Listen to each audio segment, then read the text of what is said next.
Estamos em mais um MBRcast. Hoje, um assunto de extrema utilidade.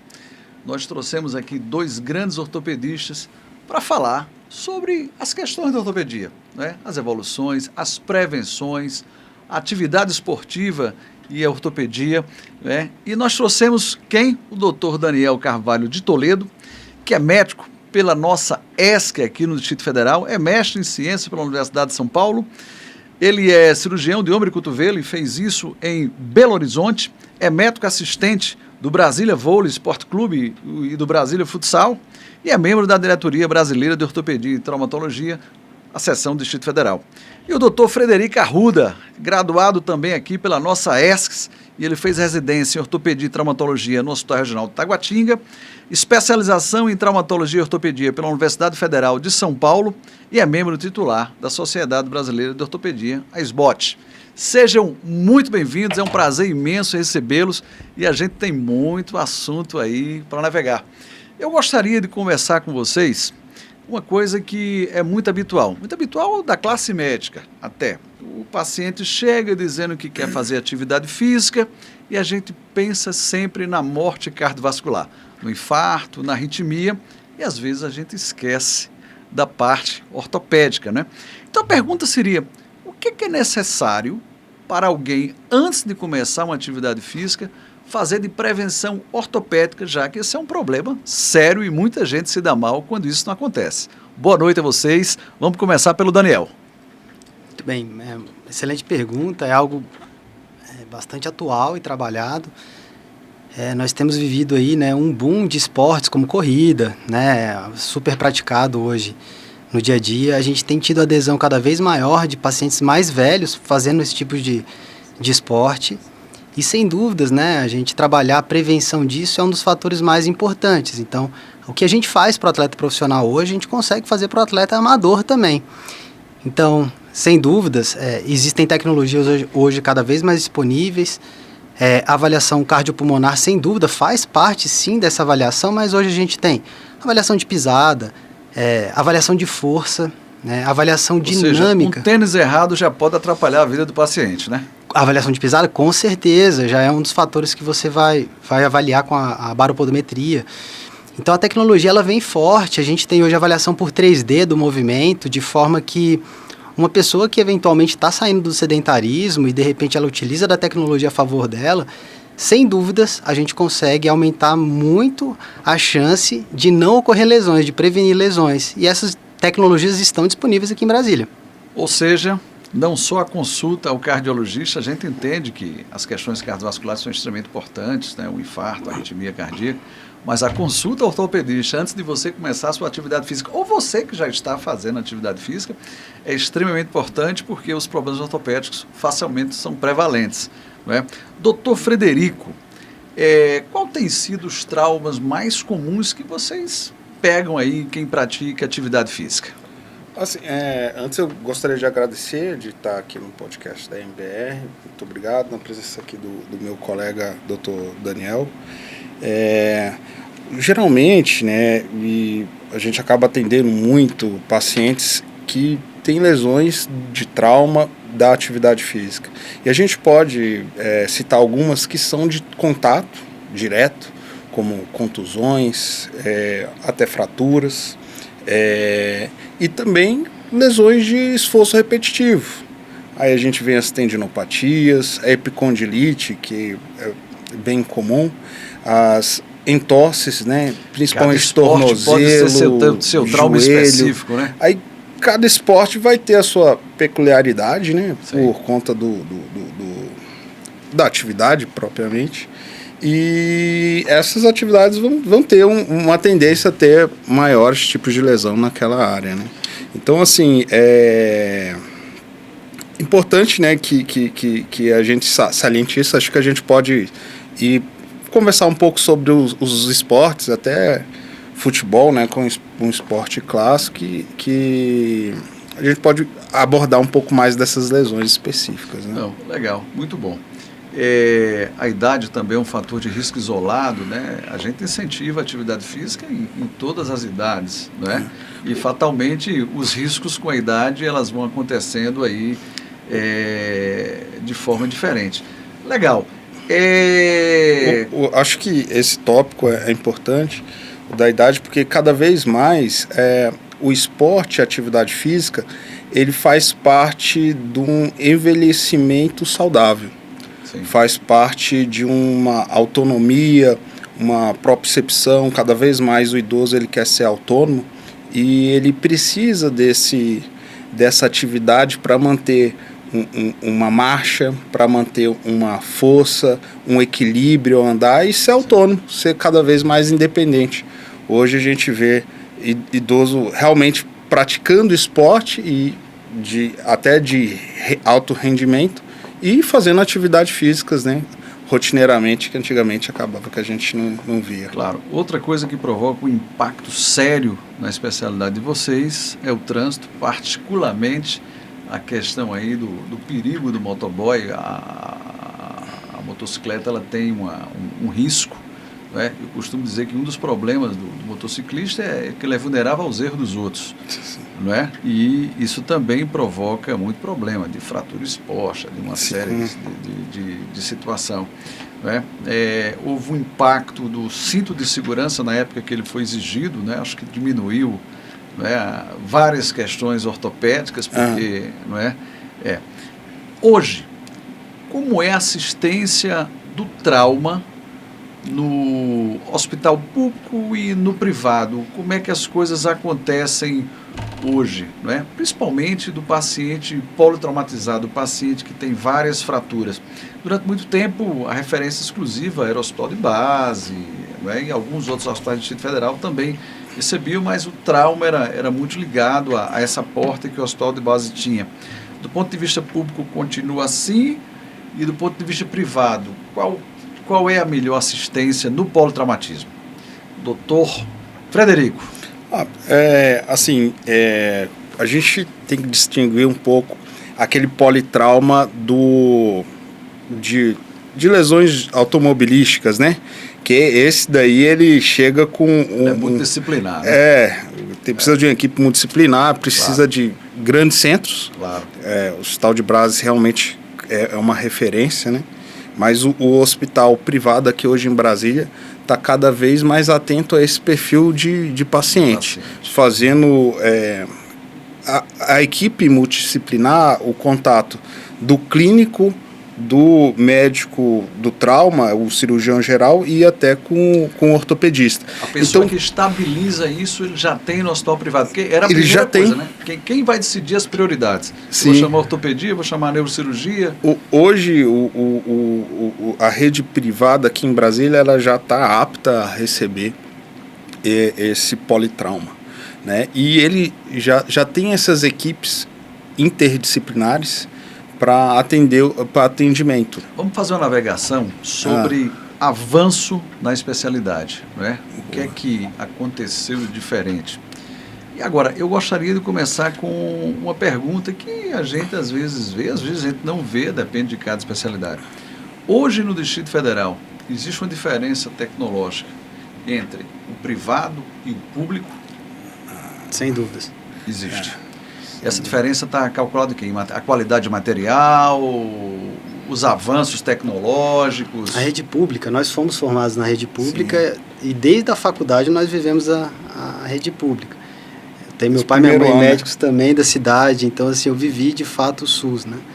Eu acho que o grande limitador hoje, né, é porque nós temos, por exemplo, dentro da ortopedia, que é o que a gente está falando aqui, sim, uma demanda muito grande de trauma nos serviços. Isso, a demanda de trauma, ela consome todos os recursos do hospital.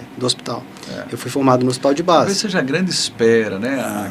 Aquele motociclista que se acidentou e está lá no pronto-socorro com o Lizaroff durante muito tempo. Isso. Né? Agora, dentro da nossa especialidade, nós temos a ortopedia e a traumatologia. Exato. Então, a traumatologia, de fato, o SUS ele consegue suprir a necessidade, sim, mas a gente vive em Brasília também um problema, que é a maior parte, para não dizer, eu não diria maior, mas pelo menos grande parte dos pacientes que vêm para ser atendido de Brasília, eles são de fora de Brasília. Sim. Entendeu? A gente não consegue dar sobrecarga conta, forte, uma sobrecarga do sistema. Sim. E aí, a ortopedia, que é a parte de doenças degenerativas e por aí vai, realmente fica bastante deficitário. Fazer uma cirurgia eletiva dentro de uma unidade do Sistema Único de Saúde é bem complexo. Mas, por exemplo, o sistema privado tem robótica? Temos robótica. Tem robótica, sim. E tem robótica sendo utilizado, nós já temos uma quantidade razoável de ortopedistas treinados, capacitados para isso. Aí na robótica. E ela tem feito a diferença na ortopedia? Com certeza. Assim, a gente hoje trabalha na robótica, né, em 2 cenários principalmente: cirurgia do joelho para as artroplastias e quadril. Tá? É hoje o que a gente tem validado. A cirurgia do ombro, existe um desejo muito grande, muito provavelmente. Acredito que ao longo desse ano ou no próximo deve chegar o robô para cirurgias do ombro, mas existe uma diferença, né? A cirurgia do robô, o robô da ortopedia, ele não é como o da cirurgia geral. Exato. Né? Ele é um robô que ele participa com a gente da cirurgia. Você não, por enquanto, pelo menos você não atua remotamente, fora do campo cirúrgico. Tá? O robô da ortopedia, ele nos ajuda a posicionamento de implantes, a análise do perfil e dos ângulos ósseos e de posicionamento do implante. Então hoje ele é usado no quadril, nas próteses de quadril e em joelho também. E também a coluna, o pessoal da coluna está usando robótica também. Né? Então tem o DefStar, o Santa Lúcia e o Sírio-Libanês. O Brasília ainda não tem um da ortopedia, mas esses 3 hospitais boa parte já da coluna tem... vocês dividem com a neurocirurgia. Isso. Com a neurocirurgia. Como é a questão do acesso da cirurgia ortopédica? Olha, para se colocar uma prótese de joelho, você tirou toda uma anatomia, você vai fazer uma substituição. Sim. Né? Então tem vaso em jogo, tem nervos em jogo. Vocês fazem isso, costumam fazer isso sozinhos como especialidade ou sempre chama vascular? Como é que isso acontece? As artroplastias, elas são feitas basicamente por ortopedistas. Né? A complicação vascular, o trauma neurológico, ele é algo dosado, mas que graças a Deus não faz parte da rotina. Né? Exato. Então, exceção. Essa pergunta também é um risco, mas... Né? Isso. Essa pergunta ela é inclusive muito interessante no contexto da robótica. A robótica ela veio exatamente para minimizar ainda mais esses riscos, entendeu? Então, o robô ele age, por exemplo, na hora de fazer a osteotomia, de fazer o corte do osso, a lâmina ela vai até certo ponto. E isso daí é feito com um planejamento por tomografia. Então, o robô ele tem acesso à anatomia do paciente e o corte ele é feito com maior precisão.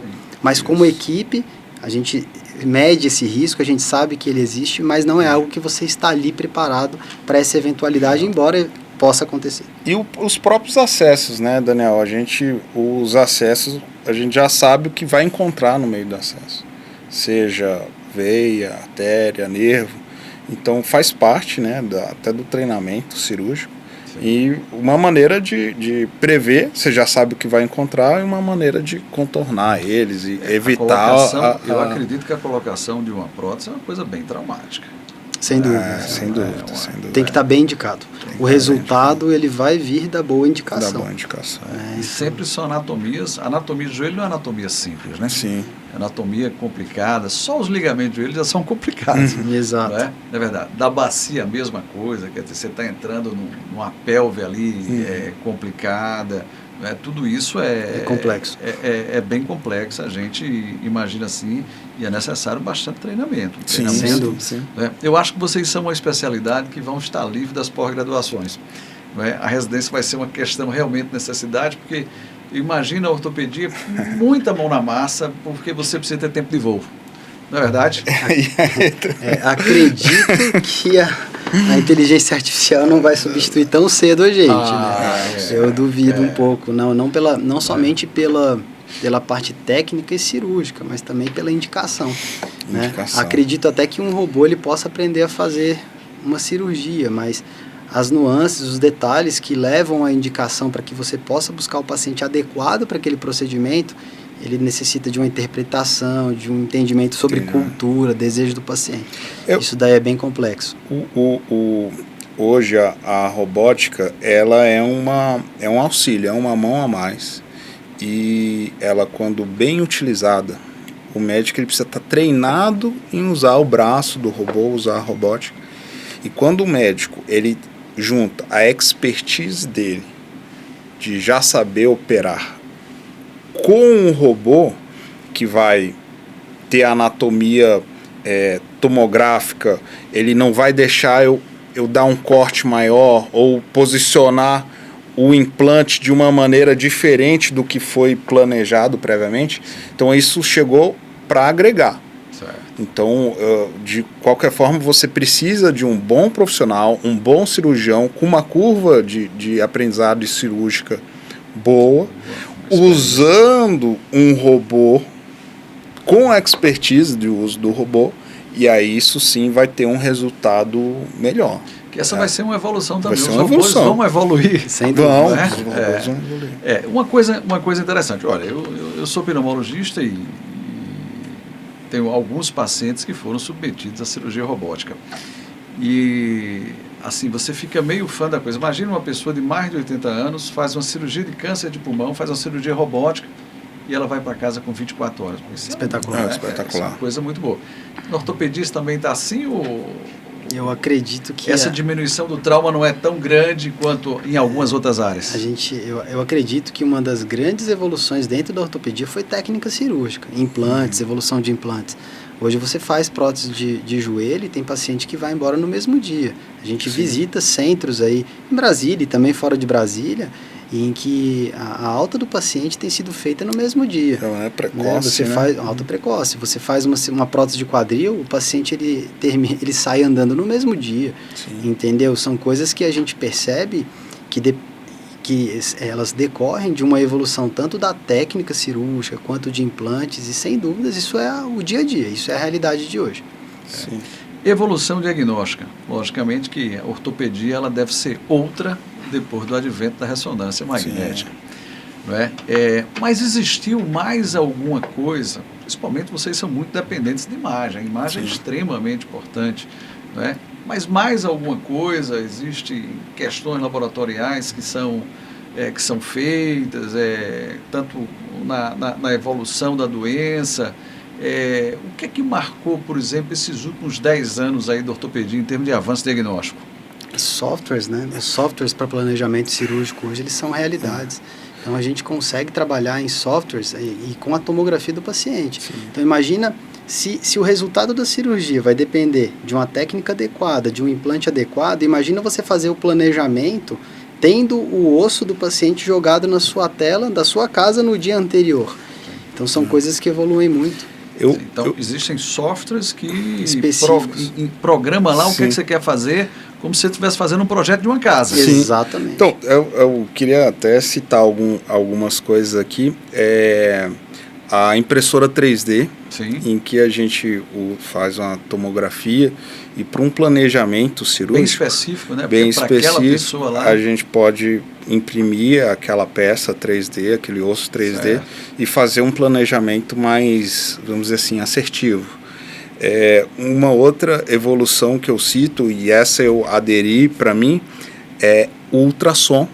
O ortopedista hoje aprendeu a usar o ultrassom. O ultrassom ele se espalhou nas especialidades médicas, né? E inclusive um professor meu de ultrassom, ele falou, o ultrassom vai ser o estetoscópio do ortopedista, né? Então hoje a gente atende com ultrassom portátil dentro do consultório.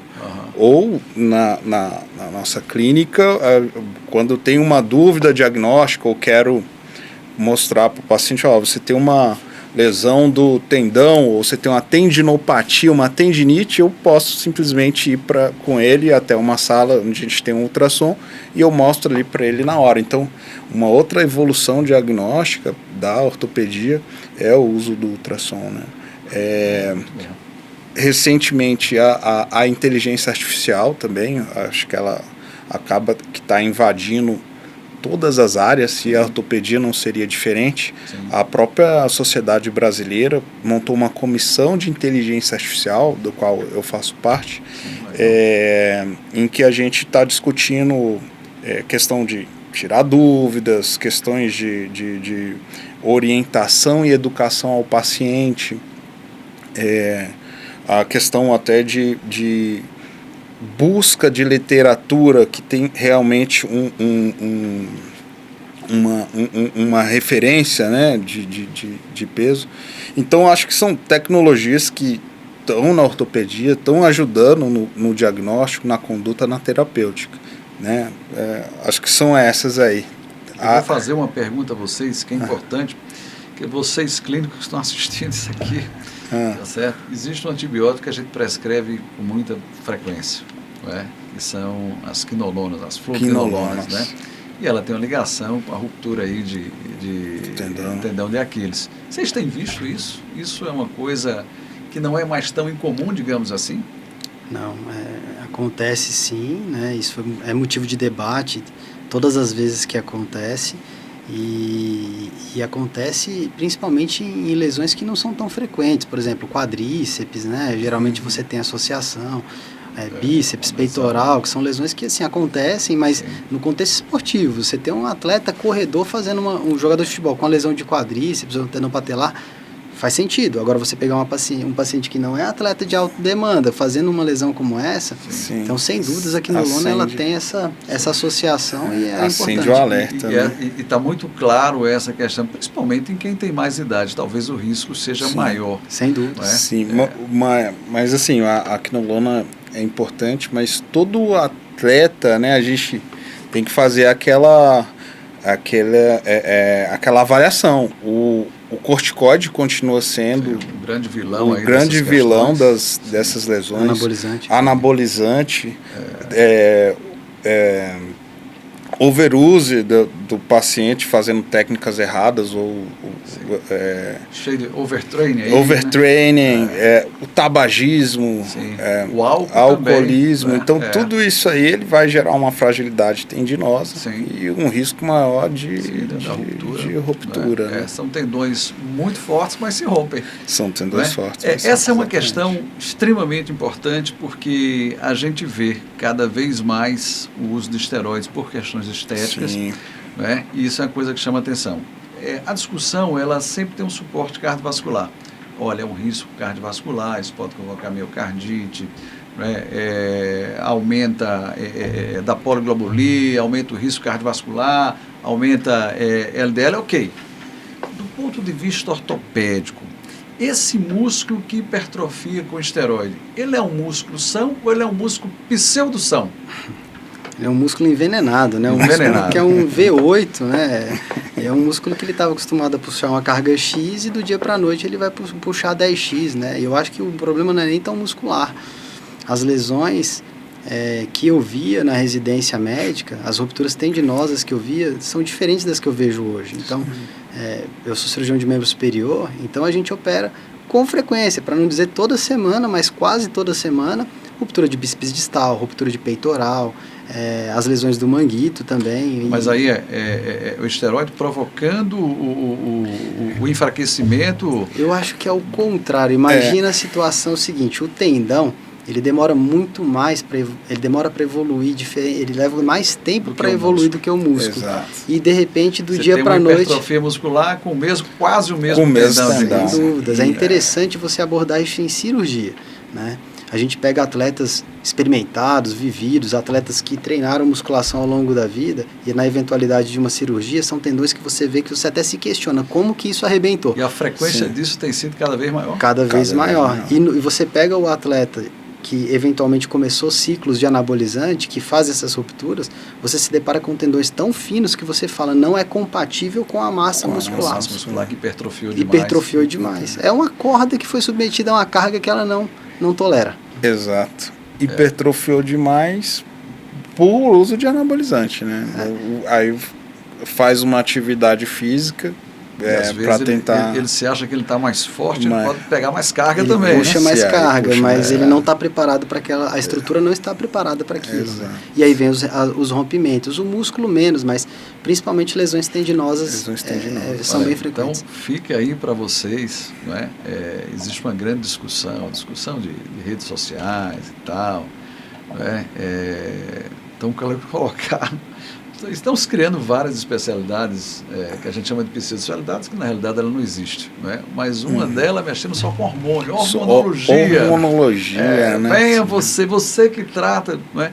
Isso tem um retorno financeiro muito grande, a gente sabe disso, o que é que tem por trás disso, né? A tal da Mas não é só risco cardiovascular, não. Esse risco ortopédico é extremamente importante, muito bem avisado, e essa falta de interação entre o músculo e o tendão é bastante visível, né? E você coloca realmente, né, o paciente em risco. Estrutura em risco, não é? Sem dúvidas. É verdade. E talvez a idade seja um fator de risco maior combinado, né? Se o idoso passar também a usar, você pode fazer, existe a reposição que ela tem sentido, a reposição, né, desde o hipogonadismo até outras coisas, mas onde mais se usa hoje anabolizante é com fins estéticos.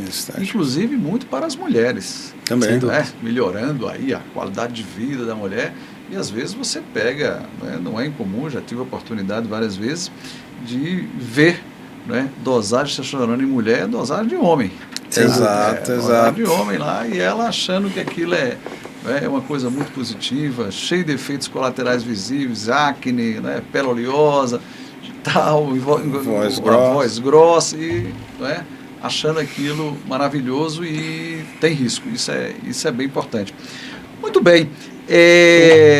Eu queria até falar uma coisa, porque a gente tem que separar uma coisa, que é a atividade física, e eu vou incluir a musculação aqui, quando ela é feita para estética e para a saúde.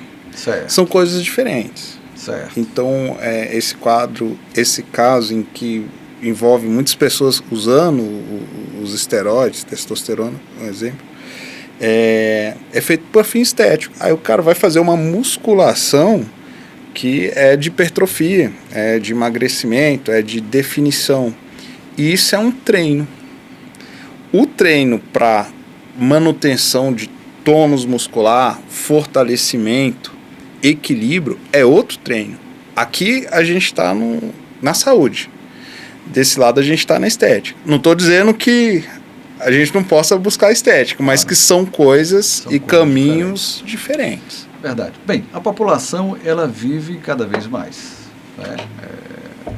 Isso tem acontecido, a gente tem visto naturalmente, sob vários aspectos, apesar da gente ser mais estressado, apesar da nossa qualidade de alimentação ser pior do que no passado, nós estamos vendo mais.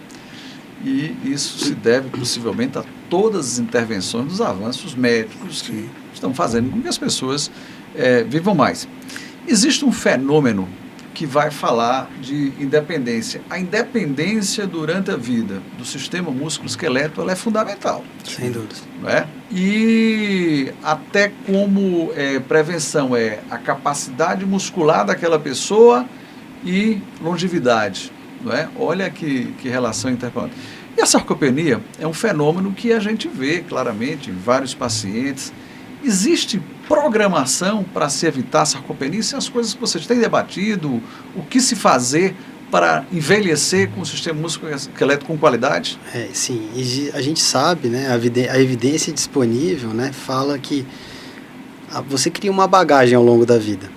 Então, se você ao longo da vida, você se alimentou bem, você se exercitou, e você é uma média da sua vida. Você é uma média da sua vida. E é aquela coisa, infelizmente, com o passar do tempo, a tendência é você ir perdendo, sim, massa muscular, massa óssea, mas você fez uma grande reserva disso, essa perda ela tende a ser menos impactante para a sua vida. Sim. Então, eu acho que esse apelo, ele é um apelo não apenas para quem já está na idade avançada, mas para quem está ainda na hora de fazer bagagem, Então, a gente tem hoje percebido isso. Temos muitos atletas também de 90, 70, 80 anos praticando esportes, mas sem dúvida, é algo a ser considerado, até mesmo porque isso vai impactar na independência, qualidade de vida, isso daí é muito interessante. Esse tópico da sarcopenia, e da massa muscular, ele é bem legal, porque antigamente era mais, a gente falava muito do osso, da osteoporose e osteopenia. Sim. E muitos ortopedistas não gostavam de tratar, a osteoporose, osteopenia. E agora, ortopedistas estão indo para essa área, junto com reumatologistas, junto com endocrinologistas. Então, está tendo essa conexão, essa interdisciplinaridade, né, do tratamento desse paciente, e porque ele é complexo, não é só mais osteoporose e osteopenia, é sarcopenia também. Sim. E o que isso afeta? Afeta a independência do paciente. E então, eu opero quadril também, né? Então, assim, o que a gente vê? Eu posso operar um osso, esse osso pode colar, mas essa paciente pode não voltar à função anteriormente, não ter a mesma mobilidade, não porque o osso não colou, mas porque ele não tem mais músculo, não tem mais músculo para levantar da cadeira, não tem mais músculo para dar a primeira tração do primeiro passo, não tem mais músculo de equilíbrio.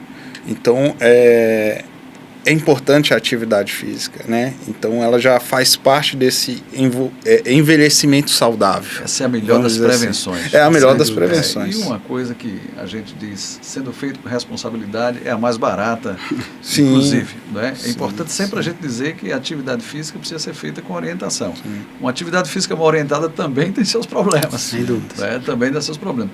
Verdade. Isso é uma coisa... eu vou entrar num mundo aí que vocês devem estar convivendo com eles hoje, nas redes sociais. Nós temos uma febre de suplementação. Uma febre. Tome isso, tome aquilo.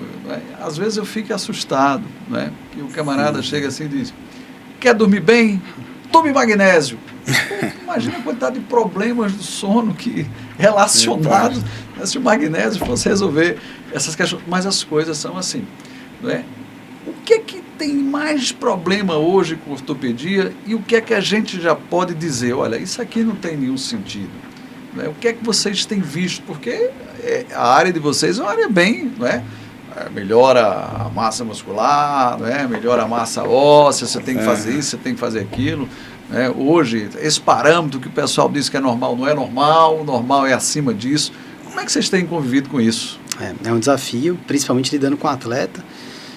Você tem uma indústria por trás disso, apresentando cada dia mais suplementos diferentes. E aí se você se volta... poucas evidências, né? As evidências são baixas, exato. Quando você volta para a ciência, o que entrega resultado é o que sempre entregou. Qualidade de sono, alimentação saudável e atividade física. Claro que existem certas facilidades. O suplemento, vamos falar aí do Whey Protein, por exemplo, ele é prático. Vamos dar um voto de confiança, mas, digamos, você querendo aumentar o aporte de proteínas, por exemplo, é fácil você levar um potinho com ele. Então, tem sim as vantagens, tem muita coisa que é bacana em cima dessa indústria, a gente não pode olhar para ela só como uma coisa ruim, não, tem coisas boas disso também. Certo. Mas eu acho que nós, como especialistas, a gente tem que filtrar muito, principalmente porque senão, aonde vai parar o custo? Você, para ser saudável, você tem que comprar whey, tem que comprar creatina, você tem que comprar... Nossa senhora! Aí você já não toma mais o café porque tem um super coffee agora, Então, assim, aonde vai parar esse custo, E até onde isso vai entregar o que é desejável. Então, a gente que cuida bastante de atleta é algo que é todo dia discutido. Então, assim, acho que o primeiro ponto a ser considerado é o custo e o quanto que isso vai ser entregado para o paciente. Uma maneira que eu abordo bastante com os pacientes, eu tenho muito paciente idoso, é a questão do suplemento, ela é realmente um suplemento. Isso não substitui a alimentação saudável, correta, balanceada, E cada vez mais a gente tem que colocar o papel do nutricionista aí. Sem dúvida. Por que não? A nossa demanda, ela muda de acordo com o nosso envelhecimento e muda de acordo com o nosso dispêndio de energia em atividades, futebol, corrida, beach tênis. Então, por que não agregar esse outro profissional que entende sobre nutrição nesse acompanhamento, do envelhecimento saudável, na prevenção de lesões durante a atividade física? Então, assim, a suplementação, o Daniel tocou aí no Whey Protein, eu cito a creatina também, que está muito usada. Mas a gente pode citar duas fórmulas aqui, o Nutren Premium, que é da Nestlé, e o Sustagem Sênior, que eu prescrevo para pacientes, porque eles têm a proteína, eles têm 18 gramas e o outro tem 22 gramas de proteína, que já é um suplemento proteico, né? É prática de ele tomar. Claro. E junto com aquilo ali tem a vitamina D, tem uma quantidade de cálcio, né? Então, sim, principalmente ali para a mulher, quando ela entra naquela fase menopausa, ela já tem que usar um suplemento de cálcio, vitamina D, né? Então, a gente já coloca isso meio que na alimentação e tal. Mas é um suplemento. Vou pegar o gancho aqui do Dr. Frederico. Imagina, né, falando de esporte, uma média, uma prática de atividade física na academia, um nível adequado, né, para todos nós. A gente não está falando do esporte do atleta de performance, mas você queima aí 200, 300, às vezes 500 calorias. Como que você vive sem energia? Né? Como é que você pratica exercício sem energia? Certo. Então, aproveitando que você falou do nutricionista, o papel do nutricionista ele é fundamental. A gente pensa que o nutricionista ele é importante para ajudar a gente a perder peso. Eu percebo de uma forma diferente. Ele é importante para ele dar energia. Né? Nós gostamos de esporte aqui. Né? Imagina você é cirurgião, pai de 2, 3 filhos, entendeu? Você treina de manhã, como é que você faz isso tudo sem energia? Né? E o melhor, não é somente energia, né? Você também tem que ter a proteína, você tem que ter outras coisas para isso. A gente tem percebido que existe, a nutrologia, que é uma especialidade médica, né? Ela foi uma especialidade que ela ressurgiu. Sim. Né? E tem muitas pós-graduações em nutrologia e tal, e você vê uma discussão imensa sobre essas questões, né? Alguém dizendo uma coisa, complicando a cabeça de quem está assistindo. E agora, o que é que eu faço? Né? Por exemplo, uma coisa muito comum, né? As pessoas vão à academia fazer atividade física, né? E a autoridade lá é o educador físico, que termina sempre havendo algumas orientações nutricionais e outras coisas. Coisas como BCCA, no pré-treino, isso é uma coisa que tem sentido? Isso vai ajudar o paciente, vai ajudar a pessoa que está fazendo de alguma forma? Né? Para quem faz esporte de alto rendimento, né? Existem coisas que, olha, isso aqui é absolutamente fundamental. Eu vou dar um exemplo aqui, a cafeína, que é uma coisa usada pelo atleta de alto rendimento, na minha opinião seria doping, porque ela realmente melhora o rendimento. Não é? Para você ter ideia, a bombinha de asma é doping. Sim. Mas ela só melhoraria o asmático. Ela não melhoraria quem não é asmático. Né? Ela deixaria o asmático talvez em igualdade de condição com o outro. Então ela não era para ser doping. E a cafeína aumenta realmente, não é? Era para ser vista como doping. Mas são coisas que não é outro comitê quem tem que resolver isso. Essas questões, vocês prescrevem isso porque faz parte, a gente tem visto isso. Isso faz parte da vida de vocês, da vida clínica de vocês? Quando a gente fala de suplementação nesses níveis, essa suplementação ela vai ser fundamental para o atleta de realmente alto rendimento. É aquele atleta que quer buscar o 0,01 segundo na natação, entendeu? Isso faz uma grande diferença. Isso faz a diferença. Então, algo que a gente brinca muito dentro da medicina esportiva. Você que é um atleta, né, normal, que faz a sua academia, eu acho que faz mais sentido você investir em outras coisas, né?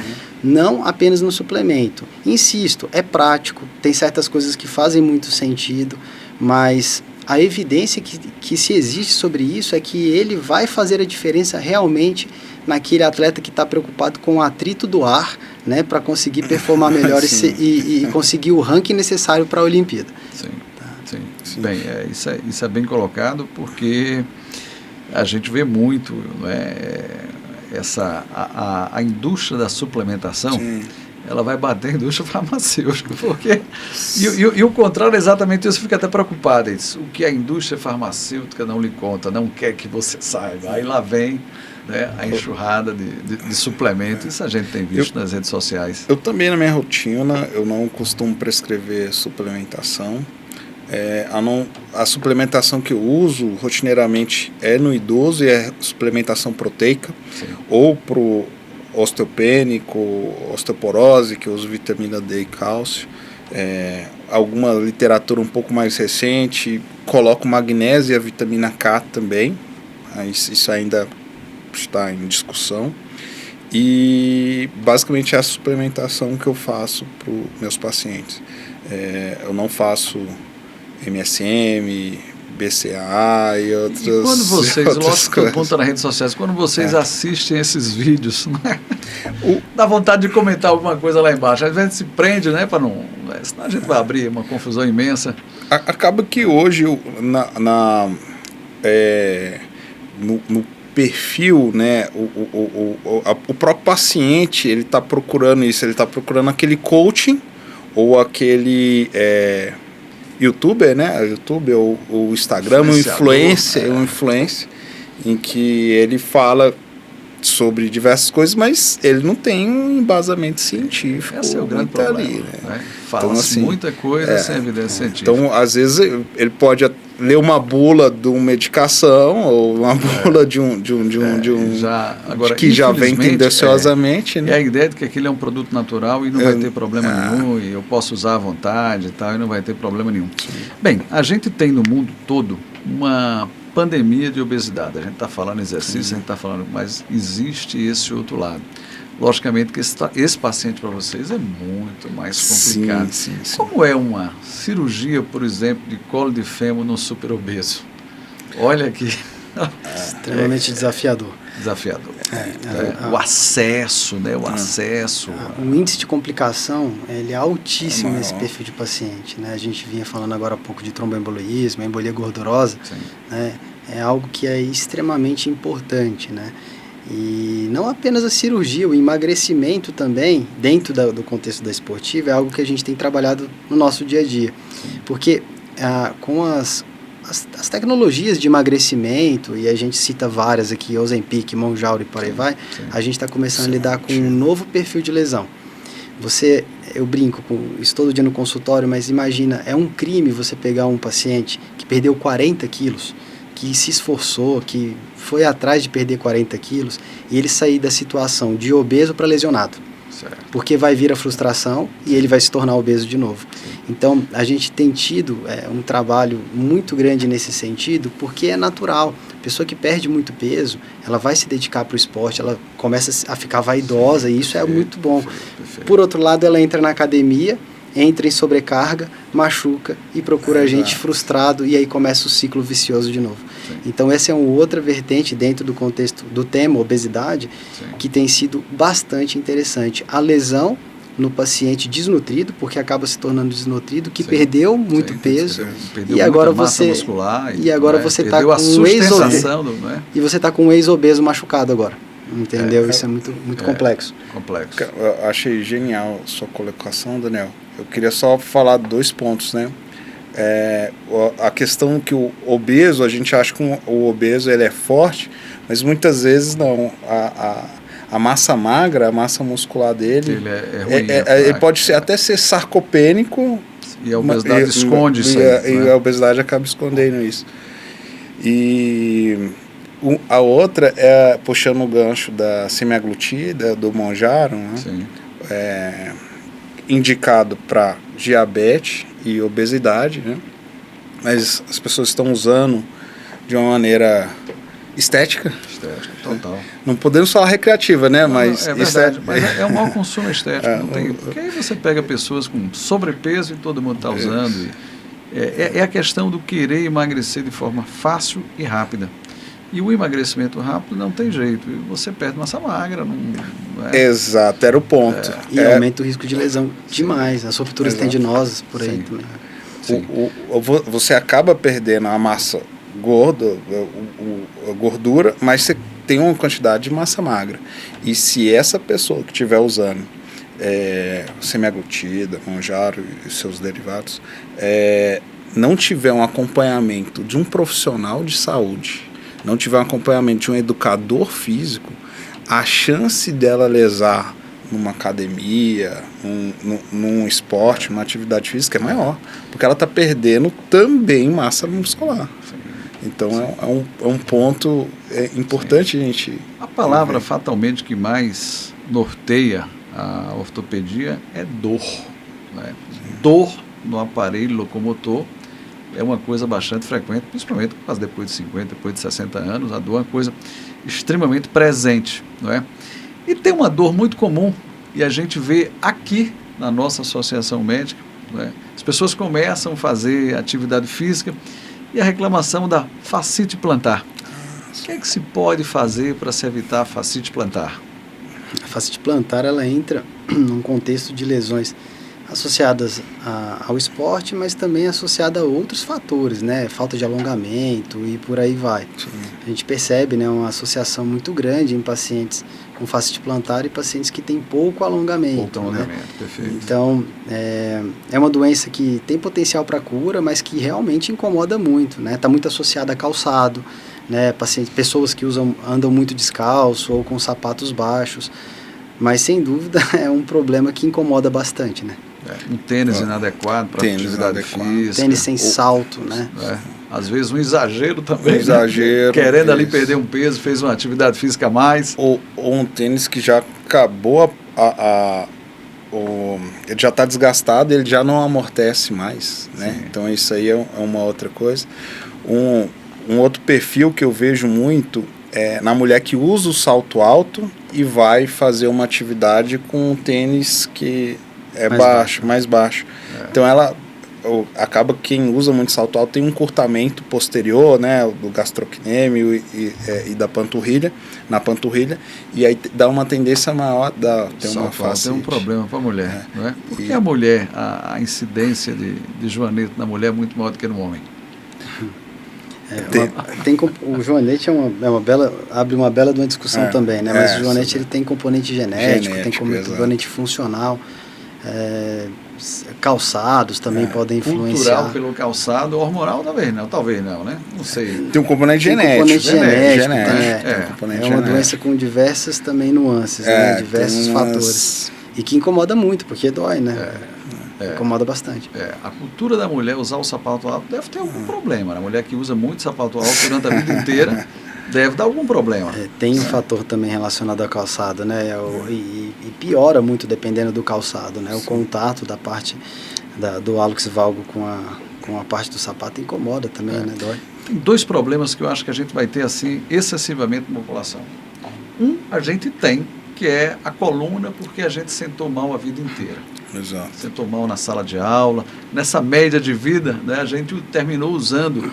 As cadeiras não são necessariamente apropriadas para você passar 4, 5 horas de sala de aula, você lá usando. Né? Não se preocupa com essa dinâmica que você precisa ter. Né? E cansa, e você faz mudança postural, e sua coluna um dia reclama. Isso é uma coisa muito comum. Agora, as lesões cervicais por causa do WhatsApp. Isso vai chover e vocês já devem ter bastante aí. Né? Isso já deve ter uma frequência imensa. Dentro da ortopedia, eu diria que nós tivemos 3 grandes evoluções nesses últimos anos. A gente trabalhou as 3 aqui na nossa conversa. As artroplastias, a medicina regenerativa e a biomecânica. Então, a biomecânica, o funcionamento das articulações, eles estão cada vez mais presentes. É um tema cada vez mais presente nos nossos congressos. Sim. E tem trazido tecnologia para avaliação disso.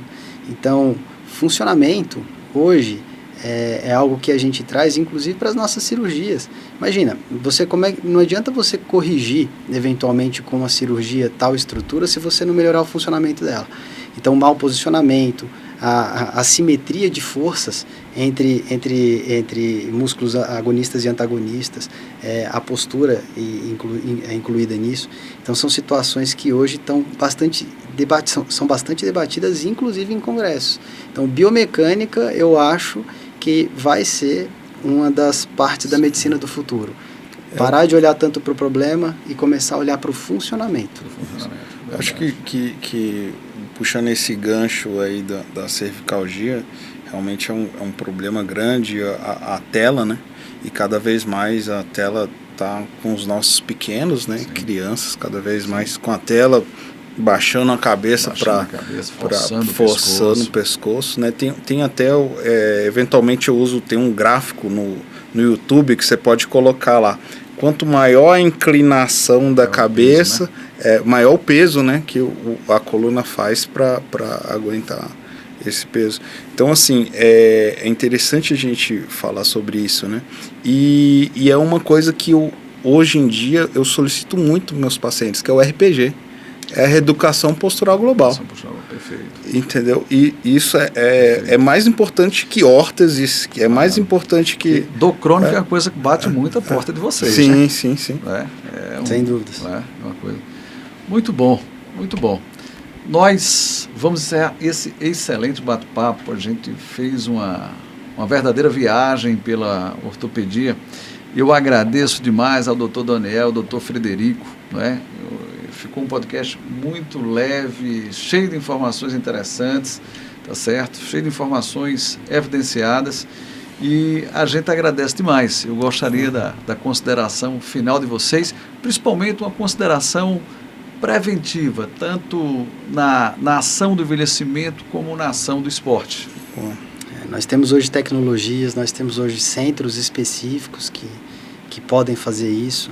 Eu acho que se você deseja começar um esporte, você vai precisar, de certa forma, se proteger dele também, entendeu? O trabalho hoje de carga dentro do contexto esportivo, adequação de equipamentos, a gente fala de tênis, não necessariamente você vai entrar com a raquete mais potente para aquilo, então tem tanto detalhe dentro de um contexto esportivo que pode ser trabalhado para prevenção, e você tem hoje centros em Brasília que podem fazer isso. Então é fundamental você ter um planejamento, saber o que você quer do esporte, principalmente se você não quiser se lesionar. Sim. E quiser permanecer aí dentro do esporte. Sim, muito bom. Eu acho que a mensagem que eu passo é que toda pessoa que quer começar uma atividade física, um esporte, que quer ter um alto rendimento em algum esporte, tem que buscar um profissional. Profissional da área. Hoje em dia a gente tem os médicos do esporte, um ortopedista que também pode fazer esse acompanhamento, procurar um profissional da nutrição, um educador físico que seja responsável, que entenda ali as demandas da pessoa e possa fazer um treino que seja adequado. Mas eu também pondero coisas que são preventivas, que é uma boa alimentação, sono, saúde mental, hidratação, alongar e aquecer antes de uma atividade física. Acho que isso é um beabá assim, que é importante para a prevenção dessas lesões. Maravilha, a gente agradece bastante, né? E não percam, assistam, porque está extremamente interessante. Tudo de bom!